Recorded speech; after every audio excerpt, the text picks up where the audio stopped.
आप सबको जोहार और नमस्कार। मैं हूं आदित्य और आप देख रहे हैं न्यूज़ झारखंड की। यहाँ मिलती हैं झारखंड की ताज़ा खबरें और गहरे विश्लेषण। हम लाते हैं वो खबरें जो है महत्वपूर्ण, वो मुद्दे जो है चर्चा के काबिल। तो वक्त हो चला है आज शाम की झारखंड की 25 मुख्य खबरों को जानने का और उनसे अपडेट होने का। और इसके साथ अगर आप चैनल पर नए हैं तो कृपया सब्सक्राइब कर बेल आइकन प्रेस कर दें ताकि आप तक झारखंड की हर एक महत्वपूर्ण अपडेट पहुँचती रहे। तो चलिए शुरुआत करते हैं आज की पहली मुख्य खबर से। मुख्यमंत्री हेमंत सोरेन ने कहा, झारखंड का अगला बजट राज्य की बुनियाद को मजबूत करेगा, जनता पर कोई अतिरिक्त कर बोझ नहीं पड़ेगा।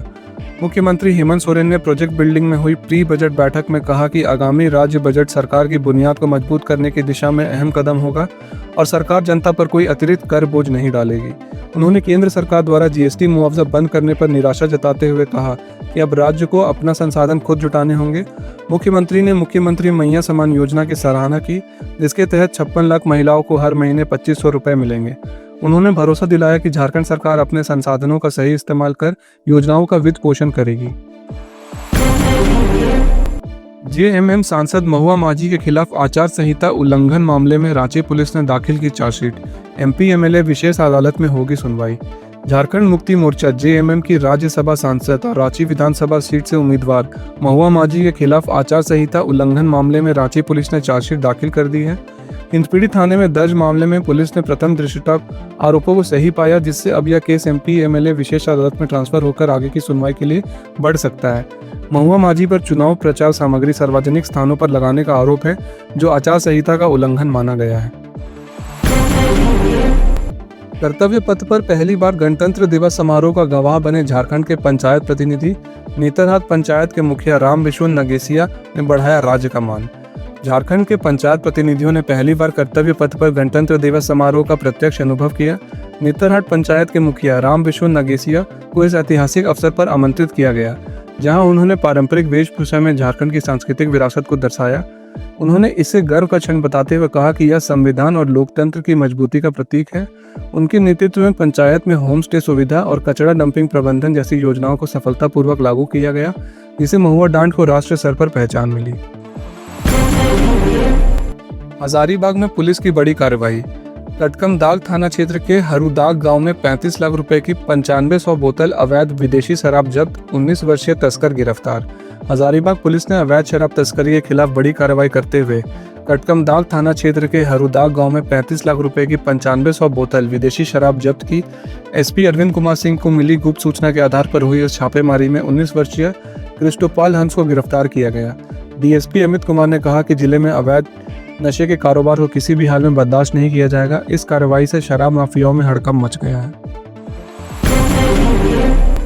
प्रयागराज महाकुंभ जाने वाले बोकारो के श्रद्धालु को परिवहन संकट। ट्रेनों में आरक्षण नहीं, टैक्सी और बसों के बढ़े किराए से बढ़ी परेशानी। प्रयागराज महाकुंभ में स्नान के लिए बोकारो से जाने वाले श्रद्धालुओं को परिवहन की गंभीर समस्या का सामना करना पड़ रहा है। ट्रेनों में आरक्षण नहीं मिलने के कारण वे महंगी टैक्सी और सीमित बस सेवाओं पर निर्भर हैं। टैक्सी किराया 15,000 से 22,000 रुपये तक पहुंच चुका है, जबकि बस सेवा भी महंगी और सीमित है। 28 जनवरी से 25 फरवरी तक उपलब्ध बबुआन बस सेवा में सामान्य सीट 1500 और स्लीपर 2,000 रुपये की है। परिवहन संकट और बढ़े किराए के कारण श्रद्धालुओं की यात्रा कठिन हो गई है।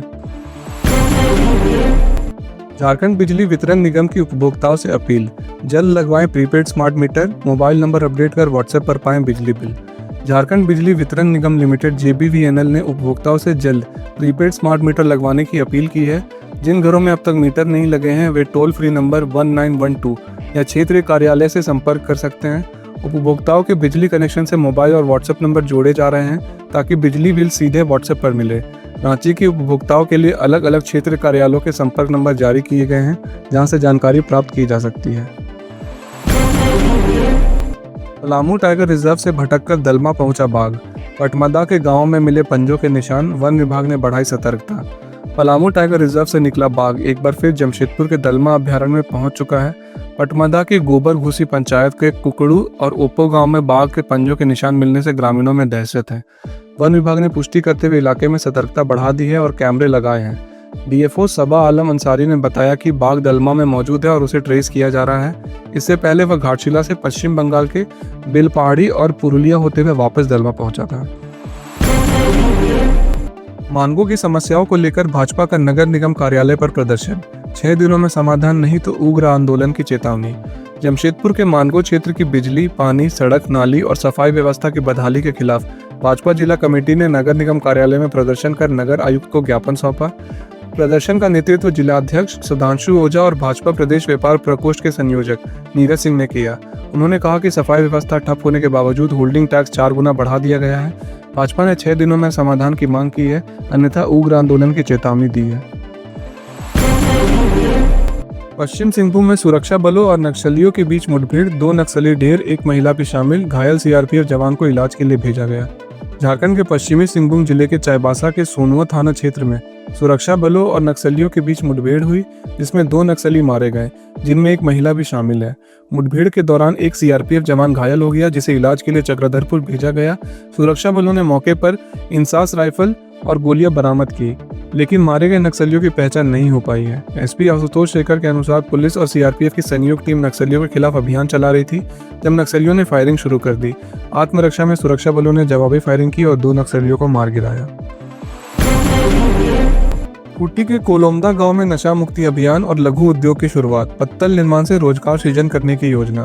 खूंटी जिले के मुरहू प्रखंड में कोलोमदा गांव में पिछले वर्ष से नशा को खत्म कर गांव को आदर्श बनाने की दिशा में प्रयास की जा रही है। हालांकि कुछ समय के लिए अभियान धीमा पड़ गया। अब ग्राम सभा फिर से इसे सक्रिय रूप में लागू कर रही है। मुख्यमंत्री लघु एवं कुटीर उद्यम विकास बोर्ड ने यहाँ के लोगों को उद्योग से जोड़ने के लिए पहल शुरू की है। ग्राम सभा की बैठक में उच्च स्तरीय पत्तल निर्माण के लघु उद्योग स्थापित करने का निर्णय लिया गया, जिसके लिए 3 डिसमिल जमीन उपलब्ध कराई गई। इसके अलावा प्रशासन ने खूंटी के सभी पर्यटन स्थलों को थर्मोकोल और प्लास्टिक मुक्त बनाने का मांग किया है। इस कदम से रोजगार के अवसर बढ़ेंगे और पर्यावरण भी संरक्षित होगा। झारखंड में अलकायदा के स्लीपर सेल्स की मौजूदगी। एटीएस ने 16 संदिग्धों को ट्रैक किया जो विभिन्न पेशों से जुड़े हैं और कुछ के विदेश जाने की भी सूचना है। झारखंड में अलकायदा के मॉड्यूल की जड़ें जमाने की कोशिश की जा रही है। दिल्ली पुलिस की स्पेशल सेल और झारखंड एटीएस की लगातार कार्रवाई के बाद अब तक 11 लोगों को गिरफ्तार किया जा चुका है। हाल ही में झारखंड एटीएस को रांची और लोहरदगा जिले में 16 संदिग्धों के अलकायदा से जुड़ा होने की जानकारी मिली। इन संदिग्धों का संबंध रांची के चानू, मांडर और लोहरदगा के कोडू समेत अन्य क्षेत्रों से है। एटीएस इन संदिग्धों से जुड़े सबूत जुटा रही है और जानकारी के मुताबिक ये सभी सक्रिय नहीं हैं। कुछ संदिग्ध अलग अलग पेशों से जुड़े हैं, जैसे साइकिल रिपेयरिंग और राजमिस्त्री का काम। इनमें से कुछ के विदेश जाने की भी संभावना है। इन 16 संदिग्धों का कनेक्शन उन लोगों से है जिन्हें दिल्ली पुलिस की छापेमारी में झारखंड से पकड़ा गया था। रांची चतरा मुख्य मार्ग पर हिसरी गांव में ओमनी कार पलटी, 2 लोगों की मौत, 5 घायल, अनियंत्रित बाइक से बचने के प्रयास में हुआ हादसा। रांची चतरा मुख्य मार्ग पर हिसरी गांव के पास मंगलवार को एक दर्दनाक सड़क हादसा हुआ। अनियंत्रित बाइक से बचने की कोशिश में ओमनी कार पलट गई, जिसमें यूपी के मुजफ्फरनगर के पेंटर प्रवीण कुमार बलियान और बाइक सवार राहुल भगत की मौत हो गई। हादसे में 5 अन्य गंभीर रूप से घायल हुए, जिन्हें अस्पताल भेजा गया है। पुलिस ने दोनों वाहनों को जब्त कर मामले की जांच शुरू कर दी है। झारखंड में सूक्ष्म और लघु उद्योगों की संख्या में गिरावट, एक साल में 34,000 खाते कम, जबकि मध्यम उद्योगों में हुई बढ़ोतरी। झारखंड में सूक्ष्म और लघु उद्योगों के बैंक खातों की संख्या में लगातार गिरावट देखी जा रही है। 2023 के सितंबर से 2024 के सितंबर तक सूक्ष्म उद्योगों के खाते 6,35,000 से घट के 6,03,000 हो गए, जबकि लघु उद्योगों के खाते 23,000 से घट के 21,000 हो गए। वहीं मध्यम उद्योगों में थोड़ी बढ़ोतरी हुई है, जिनके खाते 4,000 से बढ़कर 5,000 हो गए। विशेषज्ञों के मुताबिक यह गिरावट रोजगार पर नकारात्मक असर डाल सकती है और सरकार को इस पर ध्यान देने की आवश्यकता है। पिछड़ा वर्ग आयोग ने जिलों को 5 फरवरी तक ट्रिपल टेस्ट की अंतिम रिपोर्ट सौंपने का निर्देश दिया। रांची नगर निगम में सर्वे का काम अभी बाकी। पिछड़ा वर्ग आयोग ने मंगलवार को सभी जिलों को 5 फरवरी तक ट्रिपल टेस्ट की अंतिम रिपोर्ट आयोग में जमा कराने का निर्देश दिया है। अब तक केवल गुमला और सिमडेगा नगर निकायों ने रिपोर्ट भेजी है। अधिकांश जिलों में सर्वे रिपोर्ट पूरी हो चुकी है, लेकिन आपत्तियों और दावों का निपटारा नहीं हो पाया है।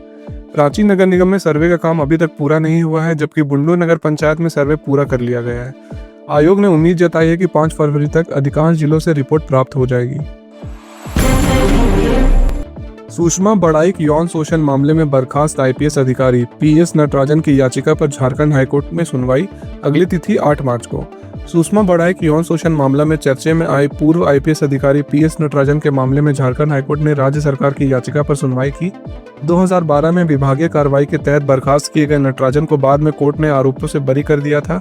नटराजन ने कैट में बर्खास्तगी के खिलाफ याचिका दाखिल की, जिस पर कैट ने उनके पक्ष में फैसला सुनाया। इस आदेश के खिलाफ राज्य सरकार ने हाई कोर्ट में याचिका दाखिल की है और कोर्ट ने अगली सुनवाई की तिथि 8 मार्च निर्धारित की है। रांची समेत झारखंड में मौसम में उतार चढ़ाव जारी। 30 जनवरी से बढ़ेगी गर्मी, 1 फरवरी से मौसम में बदलाव की संभावना। रांची का न्यूनतम तापमान 3 दिनों में 5 डिग्री सेल्सियस तक गिर चुका है। 25 जनवरी को न्यूनतम तापमान 12.2 डिग्री था, जो मंगलवार को घटकर 7.6 डिग्री हो गया। पिछले 24 घंटों में तापमान 1.2 डिग्री से गिरकर 7.6 डिग्री पहुंच चुका है, जो सामान्य से 2.1 डिग्री कम है। मैक्लोडगंज में सबसे कम 4.5 डिग्री रिकॉर्ड किया गया। हालांकि 30 जनवरी से मौसम में बदलाव में होने की संभावना है और 1 फरवरी से गर्मी बढ़ने का अनुमान है। अगले 4 दिनों तक सुबह में कोहरा और धुंध छाया रहेगा। Jharkhand real estate regulatory authority RERA के अध्यक्ष एवं एजुकेटिंग ऑफिसर के रिक्त पदों को भरने की मांग, हाईकोर्ट ने राज्य सरकार से 2 सप्ताह में जवाब मांगा। झारखंड रेरा के अध्यक्ष और एजुकेटिंग ऑफिसर के रिक्त पदों को लेकर दाखिल जनहित याचिका की सुनवाई झारखंड हाईकोर्ट में हुई। कोर्ट ने राज्य सरकार से 2 सप्ताह में जवाब मांगा है और अगली सुनवाई 19 मार्च को होगी। प्रार्थी ने कोर्ट में यह बताया कि अध्यक्ष का पद 6 जनवरी 2011 से और एजुकेटिंग ऑफिसर का पद 25 नवंबर 2022 से खाली है, जिसके कारण 66 मामले लंबित हैं। रांची के सिरमटोली फ्लाईओवर के रेलवे एरिया में काम पूरा, पटेल चौक और राजेंद्र चौक तक जुड़ने का प्रक्रिया अंतिम चरण में। सिरमटोली फ्लाईओवर का रेलवे एरिया में काम लगभग पूरा हो चुका है। राजेंद्र चौक डोरंडा और पटेल चौक की ओर के केबल स्ट्रे ब्रिज को झुलाने का काम समाप्त हो चुका है। अब केवल दोनों ओर से इसे जोड़ने का काम बाकी है। इसे 6 मीटर जुड़ने के बाद पटेल चौक और राजेंद्र चौक तक ब्रिज आसपास में जुड़ जाएगा। इंजीनियरों के मुताबिक रेलवे की ओर से अगला ब्लॉक मिलने पर यह कार्य पूरा कर दिया जाएगा और मार्च तक फ्लाईओवर की योजना को पूरा करने की कोशिश की जा रही है। जमशेदपुर के गोलमुरी पुलिस लाइन में स्वच्छता अभियान, सीनियर एसपी ने सफाई पर ध्यान केंद्रित किया। गोलमुरी पुलिस लाइन में स्वच्छता अभियान चलाया गया, जिसमें जिले के सीनियर एसपी, सिटी एसपी, ग्रामीण एसपी और अन्य डीएसपी शामिल हुए और परिसर में झाड़ू लगाकर सफाई की। सीनियर एसपी किशोर कौशल ने बताया कि पुलिस लाइन परिसर में बालकनी और टेरेस पर गंदगी दिखाई दी, जिसे लेकर अभियान चलाया गया। उन्होंने पुलिस कर्मियों को निर्देश दिया कि अपने आसपास की सफाई जारी रखें ताकि स्वास्थ्य और सकारात्मक माहौल बन सके। इसके अलावा अगर पुलिसकर्मी सफाई नहीं रखते हैं तो उनके खिलाफ कार्रवाई की जाएगी।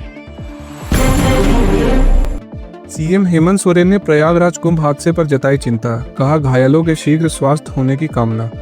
झारखंड के मुख्यमंत्री हेमंत सोरेन ने प्रयागराज महाकुंभ में हुई दुखद भगदड़ पर गहरी चिंता जताई है। उन्होंने ट्वीट कर कहा, महाकुंभ में हुई दुखद भगदड़ की खबर से मन व्यथित है, जिसमें 15 निर्दोष लोगों की जान चली गई। मेरी संवेदनाएं और प्रार्थना शोक संतप्त परिवार के साथ है। घायल लोगों के शीघ्र स्वस्थ होने की कामना करता हूं। उन्होंने आशा व्यक्त की कि भारत सरकार इस घटना की पूरी जांच करेगी और भविष्य में ऐसी दुर्घटनाओं को रोकने के लिए कदम उठाई जाएगी। मुख्यमंत्री हेमंत सोरेन के निर्देश पर झारखंड सरकार के नए सचिवालय का निर्माण धुरवा के कूटे में तेजी से शुरू। 35 एकड़ भूमि पर होगा निर्माण।